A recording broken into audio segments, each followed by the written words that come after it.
Halo, Salam. Bali, semuanya Salam. Halo. Iya, saya nggak dengar suara, jadi saya harus berkata sampai mendengar. Amin. Puji nama Tuhan. Terima kasih atas Belum. kesempatan yang diberikan pada malam ini. Saya percaya Tuhan bekerja. Tadi puji-pujiannya dahsyat dan saya lihat malaikat di sorga memuji, bersorak, bahkan melompat. Dahsyat. Ya, kita di bumi pun harus melakukan hal yang sama. Oke, saya perkenalkan, saya Ibu Lilik Susanti, mantan seorang Islam. Asal saya dari lahir di Maluku Utara, Ternate, daerah Muslim, dan bapak saya orang Jawa Timur, Surabaya, tepatnya di Kertosono tinggalnya. Hanya saya tidak tahu bahasa Jawa, tidak tahu bahasa Ternate, hanya tahu bahasa Timor Leste. Karena saya dibesarkan di Timor Leste dari SD sampai menikah. Tapi Tuhan setelah merdeka, saya pulang dan Tuhan kembalikan lagi. Saya tahu bahwa ada maksud dan rencana Tuhan. Ya, haleluya. Saya kenal Yesus berusia 30 tahun. Pas umur saya 30 tahun, saya kenal Yesus. Dan itu ceritanya panjang. Tapi nanti kalau ingin kesaksian, bisa hubungi saya. Ya, baik. Puji nama Tuhan. Kita lebih banyak mendengarkan kebenaran firman Allah, bahwa Yesus yang saya sembah dan saudara sembah, itu adalah Yesus yang dahsyat. Yesus yang real. Bukan Yesus yang tidak kelihatan atau Yesus yang mungkin kita menganggap dia tidak ada. Tidak, dia real. Saudara, dia mati, bangkit, dan hidup. Amin. Dan luar biasanya, saya sangat bersyukur bahwa saya bisa menemukan sumber daripada segala sumber kehidupan. Seperti yang dikatakan sama Bapak Yakub. Sumber kita adalah Yesus. Amin. Cuma Yesus yang mampu, cuma Yesus yang sanggup, dan cuma Yesus yang bisa. Yang melakukan perkara yang mustahil bagi kita, tidak ada yang mustahil bagi dia. Baik, mari kita belajar bersama. Saya pun masih belajar, kita semua sama-sama belajar. Karena semasa kita bernapas, kita belajar. Kalau sudah lulus ketika kita dipanggil Tuhan. Amin. Jadi mari, Markus 16, saya rindu mengupas, saya kasih tema bahwa tanda-tanda ataupun kuasa yang menyertai orang percaya. Amin. Kita buka dalam Markus pasal 16 ayat 15 sampai ayat 18. Saya sangat tertarik dengan firman ini karena saya lihat ini konfirmasi dengan puji-pujiannya. Tadi saya mau kasih tahu sama worshipnya, ayo coba menyanyi. Bangkit, serukan nama Yesus. Wow, keren. Dahsyat, itu lagu kesukaan saya. Baik, kita baca ya saudara, saya akan bacakan. Di ayat 15, lalu ia berkata kepada mereka, pergilah ke seluruh dunia, beritakanlah Injil kepada segala makhluk. Di ayat 16 dikatakan, siapa yang percaya dan dibaptis akan diselamatkan, tetapi siapa yang tidak percaya akan dihukum. Di ayat selanjutnya, tanda-tanda ini akan menyertai orang-orang yang percaya. Mereka akan mengusir setan-setan demi namaku. Mereka akan berbicara dalam bahasa-bahasa yang baru bagi mereka. Mereka akan memegang ular, dan sekalipun mereka minum racun maut, mereka tidak akan mendapat celaka. Mereka akan meletakkan tangannya atas orang sakit, dan orang itu akan sembuh. Amin. Halo, amin. Ya, baik. Puji nama Tuhan. Ya, baik. Kita lihat kebenaran firman Allah pada malam hari ini sungguh luar biasa bagi saya. Ya, saya percaya bahwa Tuhan itu luar biasa, dia begitu baik kepada saya dan saudara. Kalau kita lihat dalam konteks firman ini, bagaimana dalam perikopnya, ya, bahwa Yesus itu berapa kali menampakkan diri dalam perikop dan mengutus murid-muridnya, serta Yesus terangkat ke sorga. Saudara perhatikan, Yesus itu lagi melatih iman percaya saya dan saudara. Ya, karena tadi Pak Yakob bilang kita adalah murid Yesus. Saya angkat tangan dua-duanya, anak Tuhan dan sekaligus murid. Amin. Ya, dua-duanya Pak Yakob, maaf. Baik, di sini kalau kita lihat konteks firman Allah, Yesus, dia ketika mati, dia menampakkan diri kepada seorang wanita yang bernama Maria Magdalena. Kalau kita ikut konteksnya dari awal. Tetapi Maria ketika itu juga, ketika Maria Magdalena melihat Yesus, dia begitu gembira. Saudara dan saya, kalau kita melihat Yesus, bagaimana respon kita? Ada rasa takut, ada rasa wah, kayak apa, impossible, ada rasa heran, ada rasa gembira. Ini dialami Maria Magdalena. Maka dia pergi menyampaikan bahwa kesaksian dia melihat Yesus kepada murid-murid yang selalu mengiring Yesus. 2 orang murid waktu dia sampaikan, mereka tidak percaya. Dan Yesus mengetahui itu. Akhirnya Yesus berusaha yang kedua kali, dia menampakkan diri lagi kepada 2 orang murid yang selalu mengikuti Yesus. Dan kedua murid ini, mereka menyaksikan Yesus, mereka menyampaikan kepada 11 murid Yesus bahwa mereka melihat Yesus. Namun 11 murid Yesus ini tidak percaya. Ya, jadi kalau kita hitungnya 9 ya, sekitar itu ya. Nah, mereka tidak percaya apa yang dikatakan oleh murid-murid yang beberapa murid yang sudah melihat Yesus. Yesus datang, Yesus kecewa, dan Yesus dia mencela setiap ketidakpercayaan dan kedegilan hati dari murid-muridnya. Saudara, disinilah Yesus. Dia secara pribadi, dia melihat apakah dia marah ketika murid-muridnya tidak percaya atau kurang percaya.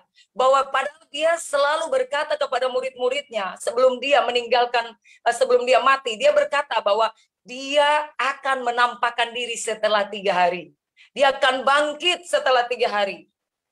Tapi banyak kali saya dan saudara mendengar, melihat, hanya batas di telinga, tidak batas di hati, dan tidak batas tidak ditindakan. Karena kadang-kadang saya dan saudara juga tidak percaya. Sudah melihat mujizat, sudah melihat kesembuhan, sudah mengalami Tuhan secara pribadi.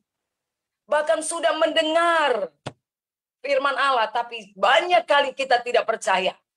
Ya, jadi bukan orang yang tidak kenal Yesus, mereka tidak percaya. Termasuk saya dan saudara menjadi murid Yesus, banyak kali kita tidak percaya.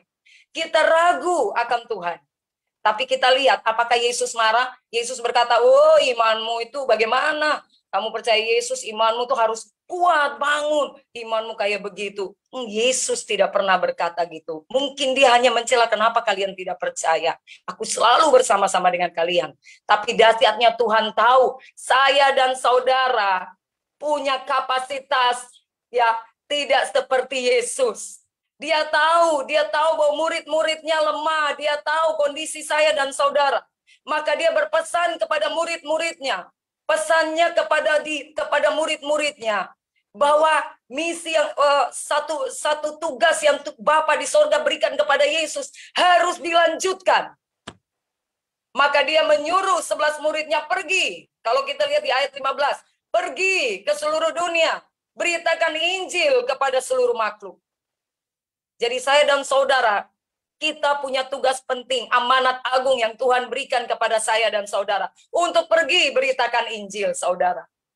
Ya, artinya begini, saudara. Kadang-kadang pasti bertanya, aduh Ibu Pendeta, kita nggak seperti Ibu Pendeta, pergi beritakan Injil. Oh, Markus pasal 1 ayat 4 berkata, bertobat, berilah dirimu dibaptis, harus menceritakan firman Allah, menginjili. Tapi perhatikan, Tuhan tahu kapasitas saya dan saudara dalam melayani Dia. Kita bisa memberitakan Injil mungkin dengan kapasitas kita, yaitu sebagai seorang penginjil, hamba Tuhan, menyatakan firman Allah. Mungkin kita hanya bisa kapasitas kita dengan memberikan sikap hidup saya dan saudara untuk menjadi firman, untuk orang melihat firman Yesus dalam diri saya dan saudara, sehingga mereka ikut Yesus, saudara. Karena banyak kali kita nggak bisa menjadi firman yang hidup, ya. Kita nggak bisa menjadi menghidupkan Yesus dalam hidup kita pribadi, saya dan saudara. Maka Tuhan mau beritakan Injil lewat sikap hidup saya dan saudara, lewat talenta yang Tuhan sudah berikan, lewat kesaksian saya dan saudara, untuk banyak makhluk, banyak manusia, banyak umat, banyak bangsa menerima Yesus dan percaya Yesus. Amin. Tapi Tuhan juga baik. Dia kasih tugas, tapi dia memperlengkapi saya dan saudara. Amin. Dia tahu saya dan saudara itu pasti bimbang dan ragu. Maka dia memperlengkapi, dia meneguhkan saya dan saudara. Dia suruh pergi, pasti dia perlengkapi. Ya, ibaratnya kalau kita mau kemana-mana kan kita punya perlengkapan sendiri. Uang, makanan, air aqua. Nah, Yesus memperlengkapi saya dan saudara dengan tanda-tanda ketika mereka percaya. Kita lihat di ayat 16. Siapa yang percaya dan dibaptis akan diselamatkan. Tetapi siapa yang tidak percaya akan dihukum. Yesus berkata, pergi beritakan Injil. Orang percaya, kamu percaya Yesus adalah Tuhan? Ya, saya percaya, baptis dia. Habis baptis dia, maka janji Tuhan tergenapi. Dia akan diselamatkan. Amin. Arti akan berarti proses juga, saudara. Ya, karena keselamatan itu proses, saudara. Memang sudah dikasih gratis, tapi untuk meraih keselamatan itu sendiri melewati proses. Sangkal diri, pikul salib, ikut Yesus. Jadi paket ikut Yesus penderitaan. Amin. Saudara, saya ketika keputusan ikut Yesus dipukul, diludah, saudara. Bahkan ketika memberitakan firman Tuhan mau dibakar, diusir sampai masyarakat menonton semua. Kami diusir satu kampung di situ, dipukul sampai saya punya dada ini rusuh, tulang di bagian dada itu retak, saudara. Hanya karena Yesus bayar harga, saudara. Ya, tetapi itulah karena kita tahu kita mengejar yang tidak kelihatan. Amin. Yaitu keselamatan jiwa. Amin. Banyak orang mencari keselamatan tubuh, tapi keselamatan jiwa sedikit orang mencari. Maka banyak dipanggil, sedikit dipilih oleh Tuhan. Mari jadi orang pilihan Tuhan. Orang yang dipilih juga disaring sama Tuhan. Bukan berarti Anda sudah dipilih dan Anda merasa bahwa Anda selamat. Tidak. Anda juga disaring, saudara. Maka saya tadi berdoa, Tuhan, ketika saya memberitakan firman, mereka dibebaskan dan diselamatkan, saya juga mau dibebaskan dan diselamatkan. Sebagai manusia, saya juga khawatir, jangan sampai saya beritakan firman, usir setan, saya tidak selamat. Saudara, Tuhan bilang, nyala, aku tidak mengenalmu. Ini yang berwaspada dalam hidup saya. Bagaimana Rasul Paulus juga ada kekhawatiran tersebut, saudara. Maka Tuhan memproses saya dan saudara, itu tidak gampang. Ya, saudara. Baik, kita lihat. Tuhan berkata, kalau ketika kita injili orang, orang tidak percaya bahwa Yesus adalah Tuhan, atau mereka tidak menerima Yesus sebagai Tuhan, jangan paksa, jangan terbeban, tugas kita selesai. Karena Tuhan sudah bilang, orang seperti itu, janji Tuhan bilang apa? Dihukum, saudara. Orang yang tidak mau dibaptis juga, karena bukti dia tidak percaya, karena tanda orang percaya, dia membuktikan dia dibaptis.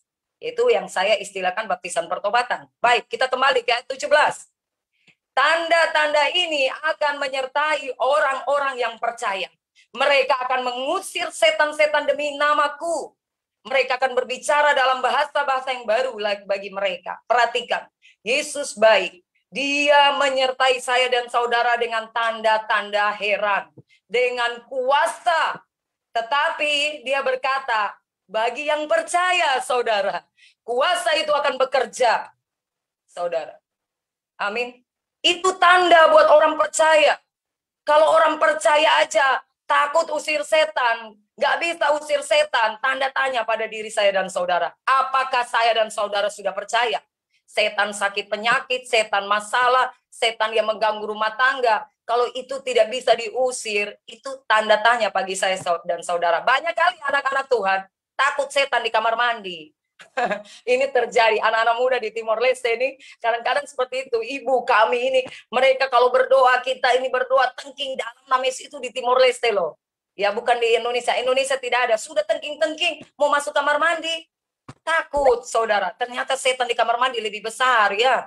Kayaknya. Nah ini saudara, jangan jadikan masalahmu itu setan lebih besar daripada Tuhan yang saya dan saudara sembah.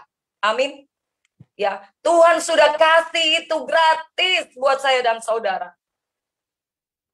Ketika dia mau terangkat ke sorga, sebelum dia pergi, dia memberikan yang terbaik buat saya dan saudara. Dia bilang, jangan takut kamu pergi, tanda-tanda ini akan menyertai engkau. Pertama, engkau usir setan demi namaku, ya. Bukan usir setan demi nama garam. Bukan usir setan demi nama lain-lain, ya tidak. Ya, atau kita pakai segala macam alat-alat, tidak bisa. Alkitab kita taruh, kadang-kadang banyak kali kita saking ketakutan, kita taruh Alkitab di tempat tidur, saudara, di bawah bantal. Kalau sudah sakit setengah mati, taruh Alkitab di dada. Padahal Alkitab tidak pernah baca, saudara. Alkitab tidak bisa mengusir setan. Salib angkat begini juga tidak bisa mengusir setan, karena setan itu roh. Roh harus dilawan dengan roh. Maka roh Allah harus roh setan harus dilawan dengan roh Allah. Ya, maka Tuhan bilang akan mengusir setan demi namaku. Maka dulu peristiwa saya belum kenal Yesus, ketika saya lihat orang kerasukan di Bogor, saya ketakutan, saya panggil itu nama orang kudus yang dahulu saya sembah, dia tidak datang. Saya baca segala macam ayat, apa saja tidak bisa mempan.